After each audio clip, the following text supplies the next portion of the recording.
এই দুনিয়ার পুরো জীবনটা এটা হচ্ছে লালসাময় একটা জীবন, লোভ, মরিচিকা, মায়াজাল।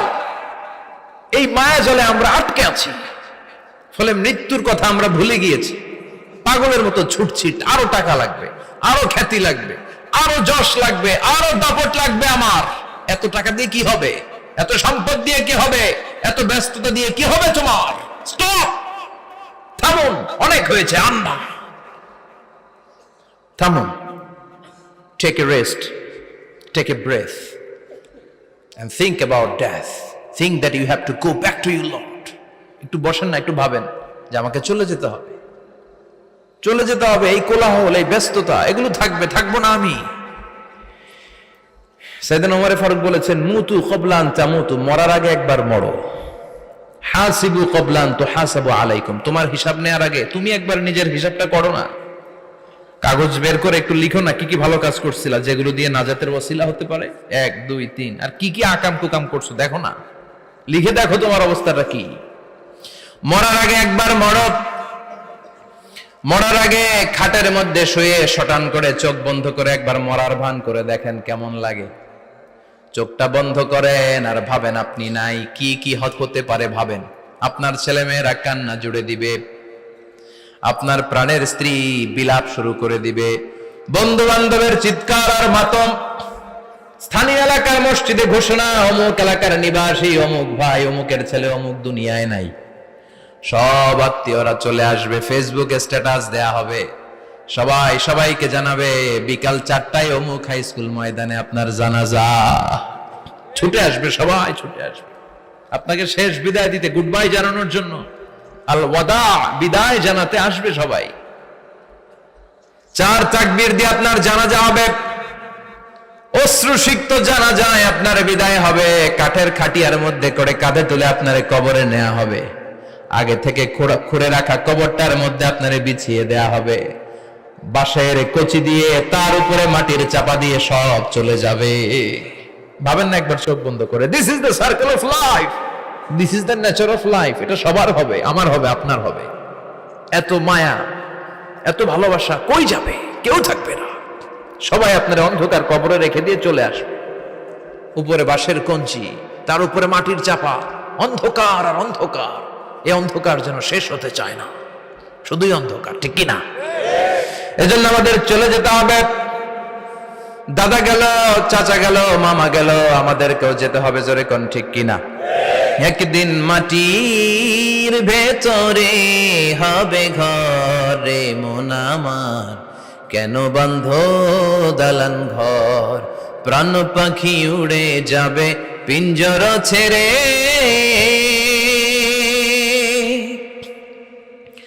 ধরা ধামে সবই রবে, তুমি যাবে চলে, বন্ধু বান্ধব যত, মাতা পিতা যারা সুত, সবই হবে তোমার পরে মন আমার, কেন বান্ধ দালান ঘর।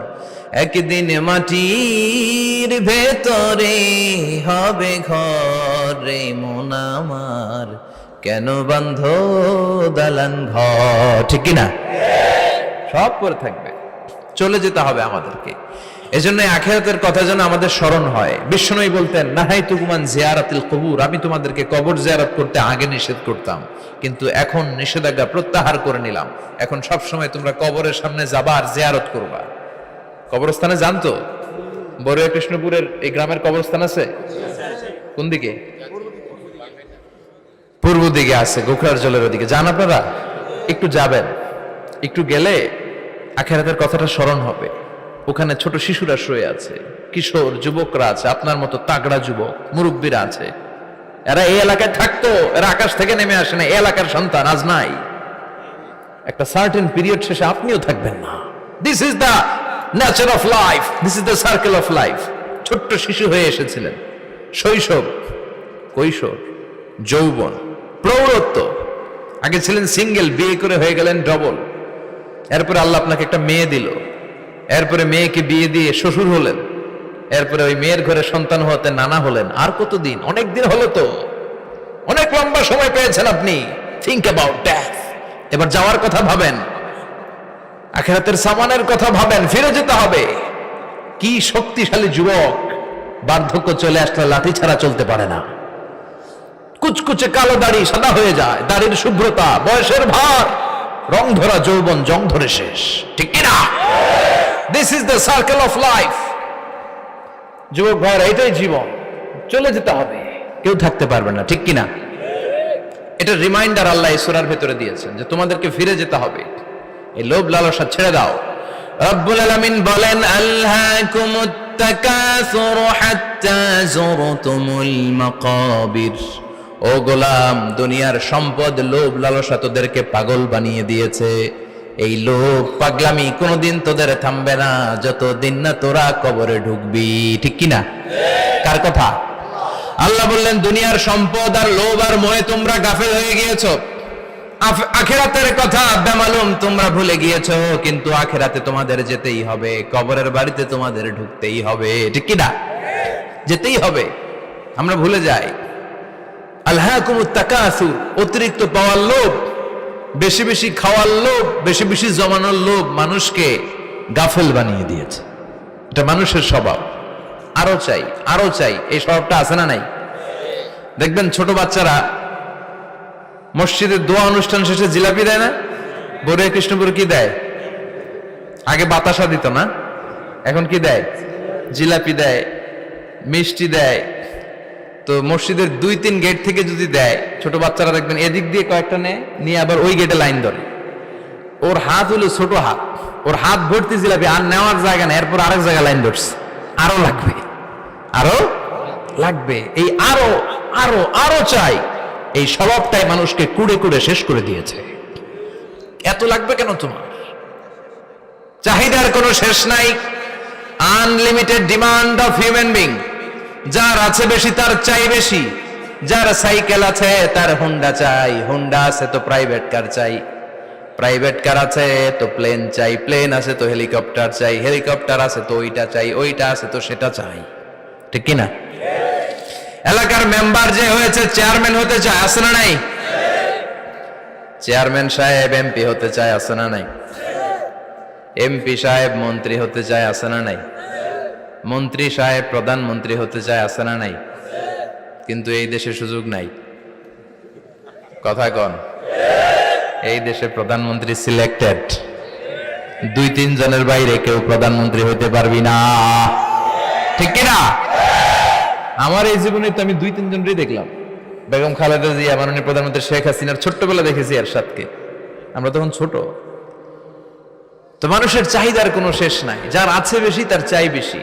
এজন্য বিষ্ণু বলেছেন, উনজুরু ইলা মান হুয়া আসফালা মিন, তোমার চেয়ে যে খারাপ আছে ওর দিকে তাকাও। ওয়ালা তানজুর মান হুয়া আ'লা মিন, তোমার চেয়ে যে ভালো আছে ওর দিকে তাকায়ও না, তোমার চেয়ে যে খারাপ অবস্থানে আছে ওর দিকে তাকাও। অনেকে নিজের অবস্থান নিয়ে সুখী না, এরকম আছে না নাই? আল্লাহ আমার এটা দিল না রে, ওইটা দিল না রে, পাইলাম না রে, কিচ্ছু হয় না, কি করব জীবনে, হতাশ। আসলে আছে কিন্তু অনেক, কিন্তু শুকরিয়া নাই, ডাকাত, ঠিক কিনা? নিজের অবস্থান নিয়ে সুখী না, কিন্তু অনেক লোক আছে তারা আপনার অবস্থানে পৌঁছতে চায়। তাদের দিকে তাকিয়ে দেখেন, আপনি যে অবস্থানে আছেন এই অবস্থানে পৌঁছাটা অনেকের কাছে স্বপ্ন। তারা প্রতিনিয়ত সংগ্রাম আর স্ট্রাগল করে যাচ্ছে আপনার অবস্থানে পৌঁছতে, আর আপনি এটা নিয়ে সন্তুষ্ট না। শেখ সাদির নাম শুনেছেন? বালাগাল উলা কাশাফাত দুজা, এই কবিতাটার রচয়িতা ইরানের বিখ্যাত এক কবি। উনি একবার আর্থিক সমস্যার মধ্যে দিয়ে সময় কাটাচ্ছেন, টাকা নাই, পয়সা নাই, পায়ে দেওয়ার মতো জুতা নাই।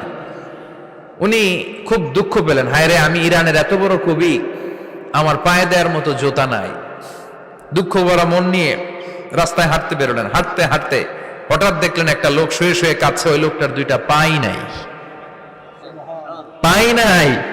উনি সেজদায় পড়ে গেলেন, আল্লাহর কাছে ক্ষমা চাইলেন, আল্লাহ অনেক দিয়েছো, শুকর আলহামদুলিল্লাহ। এজন্য যেই পরিস্থিতিতেই থাকি না কেন আমরা কি পড়বো? জোরে বলেন, কি পড়বো? এজন্য কানাতু মিনাল ইসলাম, অল্পে তুষ্ট থাকার নাম হলো ইসলাম। সম্পদ লাগবে কিন্তু সম্পদের পাহাড় লাগবে না, ঠিক কিনা? অল্প খান, অল্প পড়েন, অল্প জমান, অল্পের ভেতরে বরকত ঢুকায়া দিছে কে? দেখবেন যাদের সম্পদ অল্প তারা সুখী বেশি। জরিপে এটা দেখা গিয়েছে, অনেক সার্ভেতে এটা এসেছে, যারা সম্পদশালী এরা দুঃখী বেশি। এদের দুঃখ বেশি, টেনশন বেশি, খুব স্বাভাবিক। টাকা যার বেশি, রোগ তার বেশি। টাকা যার বেশি, টেনশন তার বেশি। টাকা যার বেশি, ঘরে শান্তি তার কম। আছে না নাই? ঘরের ভিতরে অশান্তি, ছেলে কথা শোনে না, ছেলে টানে গাঞ্জা, মেয়ে করে পরকিয়া। আছে না নাই? স্ত্রী কথা শোনে না, ভালোবাসা নাই, ঘরটা জাহান্নামের টুকরা। রোগ বালাই, এক একটা হসপিটাল বিল পরিশোধ করতে মাসে 5 লাখ 10 লাখ। আছে না নাই? কিছু খেতে পারে না, ডাক্তার একেবারে ডায়েট মেনু বেঁধে দিয়েছে।